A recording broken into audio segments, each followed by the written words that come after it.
back to the channel. My name is Giselle and I'm a sonographer out here in Las Vegas. And today I have another special guest, special video, special one for you guys that you guys have asked me for, which is all about like studying how to be successful in your sonography program. And I couldn't think of a better person than Rachel here, who is one of our Discord moderators. And she has been so amazing. I've seen her from the beginning and how much she's grown. And she's about to graduate this year, actually in December. So I have her here to share all of her tips and tricks and advice because she has been doing amazing. We have an achievements chat in our Discord because of her. And, you know, she achieved so much. I'm so grateful for her. She does so much for the community. So I'm here to have her tell you guys how she's successful. So you guys better stick around and listen to what she has to say. Hi, Rachel. Hi, Giselle. Hi, everyone. My name is Rachel. I am in my 4th semester of the ultrasound program. I started last August, and like Giselle said, I will be graduating in December. And I'm here today to tell you all how to be successful in your ultrasound program. Yay. Thank you, Rachel. So you guys, if you have any questions at all for her, she's available in our Discord. She's super helpful. She passed the SPI and helps so many people with physics. I totally call her physics queen. So Rachel, let's just give you the floor and let them know how you study. Okay, so when I first started the program, I honestly had to learn how to study.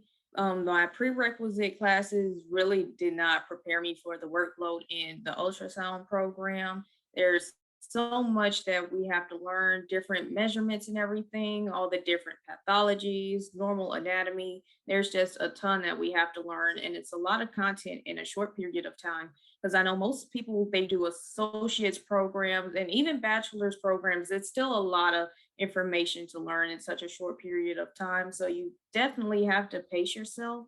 I really had to learn how to do that at first, know to plan out my week before and be able to get my assignments done so I could still have time to study as well. So I definitely did have to learn how to be more diligent with my time and schedule everything so I wasn't waiting to the last minute to do something. I know in prerequisite classes, it was pretty easy to study for like a test the night before or do an assignment the same day that it was due. But that's definitely not going to cut it in ultrasound school because you really have to understand the material and not just remember it. Yeah, it's all about being able to understand and soak it all in because, you know, some of us actually aren't really good at, you know, reading. Some people are better at listening. Some people are better at watching videos.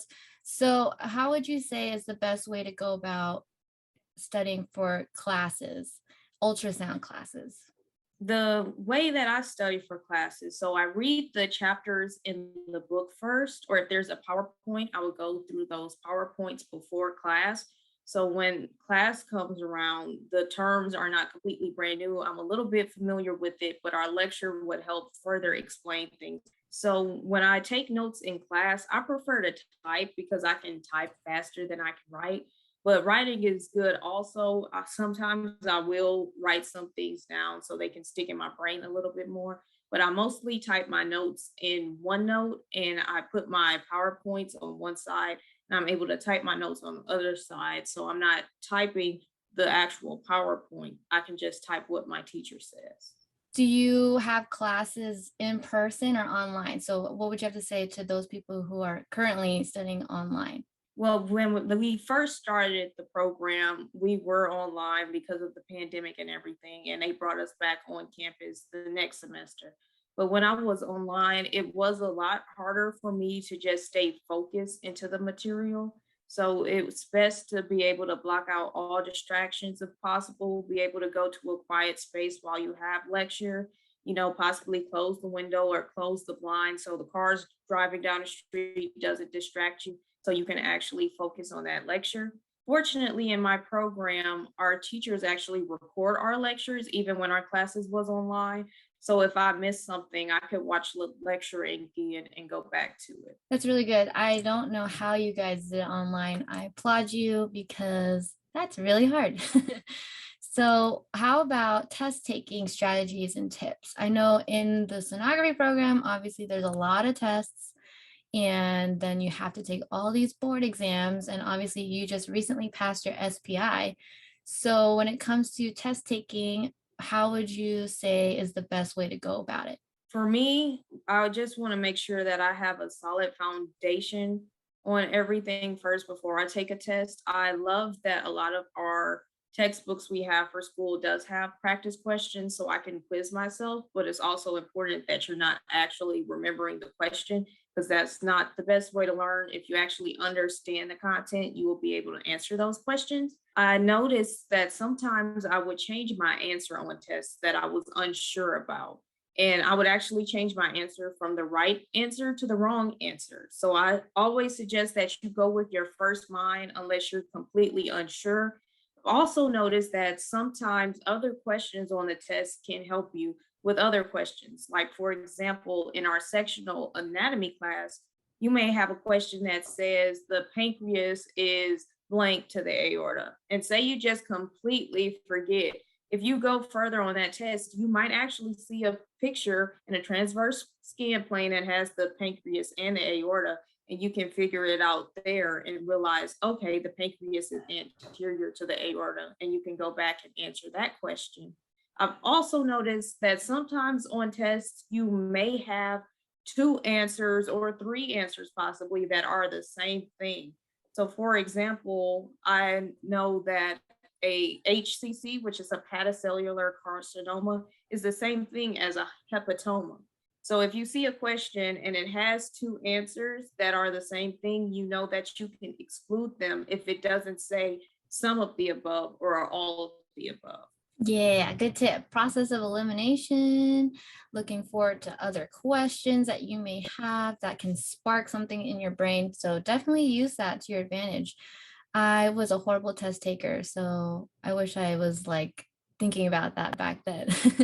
Would you give any advice to those who are like not doing well in their classes or feeling like, it's super hard and they can't handle it? Yes. So, like I said before, just trying to pace out your time, look at certain subjects every day, whether you do 30 minutes per subject so that you're being able to touch base on everything. I know sometimes when I'm trying to study and I just can't focus myself to like sit down and get into a book or do my Quizlets, I'll put my lectures that we have recorded on the TV and I'll just watch it like there, so that way I don't really have the chance to zone out, or if I'm doing Quizlet on my computer or my phone, I can't just exit out of it if the lecture is already playing on my TV. It's there and I'm going to listen to it. Quizlet, most of the time, Quizlet has been my holy grail. Sometimes I just can't sit down and focus, so that's why I do my lectures on the TV, but I mostly use Quizlet. I've found a lot of good Quizlets that other sonography students and sonographers have made, but I've also made Quizlets myself. If you know which way you learn better, if you learn better with multiple choice questions, Quizlet has a ton of different options that you could choose from. When I make my Quizlets, I try to make them as simple as possible since it is a lot of content. I try not to have it where it's like multiple sentences and an answer at a time. I'll try to have it where it's just straight to the point, like this hormone does what, and have the hormone be the answer, or the normal measurement for this organ is blank, and I'll have that be the answer. Awesome. Yes, Quizlet is a great tool. And you guys can also find Quizlets that are already made. So kind of look that up. But I think the best part of it is if you do it yourself and make your own Quizlets, I think that'll help you even more with studying. So you gave a lot of good advice, and that's really great because obviously everybody needs to learn their study technique and how they study and how they can absorb the material. Is there any other stuff that you want to bring up when it comes to study tips or test taking aspects? Well, I know a lot of times I would have like multiple tests in a week, and it's kind of hard when you have to study for multiple subjects at a time. But if you dedicate an hour to one subject a day, then another hour, that way you can get everything done and not and have a break in between the two subjects that you're studying. depending on the classes that you're taking, sometimes studying for one class can actually help you study for the other. When we had our sectional anatomy class, we were also taking abdominal sonography at the same time. So abdominal sonography was really applying everything that we learned in sectional anatomy to the actual ultrasound and scanning. So it definitely helped being able to have those two classes at the same time. I also recommend taking breaks, because if you're going on and on, at a certain point, your brain isn't probably going to remember what you're actually looking over. So definitely take breaks. And I don't mind rewarding myself sometimes after a test and have just a mental break from everything and then get back to it after that. I know I prefer to use OneNote and type my notes, but if you don't like typing your notes, there's also a way that you can print out your PowerPoints and make handouts. That way you can have lines next to your slide. If you prefer writing, you can write your notes next to your PowerPoints that way. Yeah, all these study tips, you guys kind of take it in, soak it in, see what's best for you. I mean, studying is hard and the sonography program is hard. So just kind of figure out which route and which way you need to do and what's best for you in order to pass and be successful. Obviously, Rachel, I've seen her this whole year in her program and even throughout clinicals. And every time I asked a question, like she knew. So I'm like super proud of you. And I know that you're going to do so well in the field because you're almost there. You've been doing so great. And I've just seen the success from the beginning. So how do you feel already being here at this point? You're almost to graduation. I can't believe time has gone by this fast. Oh my goodness. I remember just starting and not even knowing what I was looking at or knowing what I was doing and struggling to get certain views. And now it's like it's amazing to me how far I've come in such a short amount of time. And I'm very grateful for every step of the way in this program. Yeah, and I love that you said that because in the beginning we all struggled. So for you guys who are struggling out there with scanning or anything at all, remember that it's a journey and you can get through it. You just really have to put the hard work into it, and sooner or later you're going to graduate and go out there into the world. So I'm just wondering, is there anything you would do differently now going through your entire program? I know spring semester, things had gotten really hectic. We had school 3 days a week, and we also had clinic 2 days a week. And during this time, they had just brought us back on campus. So that was about 2 hours a day that I spent driving to campus, that I was not getting any study time, not getting extra sleep. So I would definitely recommend just getting extra sleep. That will definitely help you, especially on test days and every day that you have. And also, if you can listen to your lectures while you're driving, that personally does not help me at all because I can't focus on it. But if you're a type of person that likes listening to podcasts while you drive, listening to lectures is also a great alternative. Yeah, that's true. I like to listen to podcasts. So right now I'm in my master program and I listen to the YouTube videos while I'm driving to work because that's all I can do on my 3 days of work is I can only listen on the way to work about, my PowerPoints and stuff. So that's really helpful, a really helpful tip as well. Well, I'm just super excited for you and I can't wait to see what's in your future. And literally you're about to graduate. You just applied, right, to your first job. Yes, I did. I applied for my first job. We just finished writing resumes in our sonography seminar class. So we're working on that. We'll be having mock interviews if we're not already hired. So I may or may not have to do one of those. That's so exciting. I love that your program does that for you because I didn't go through a resume resume build, and that's super duper helpful for you guys. What would you say to those who are about to go into clinical and, because I know that the clinical part is really tough, but that's like almost the next step for you to become a sonographer? Yes, so clinicals, it's very different than scanning in lab. You actually have actual patients that are actually sick.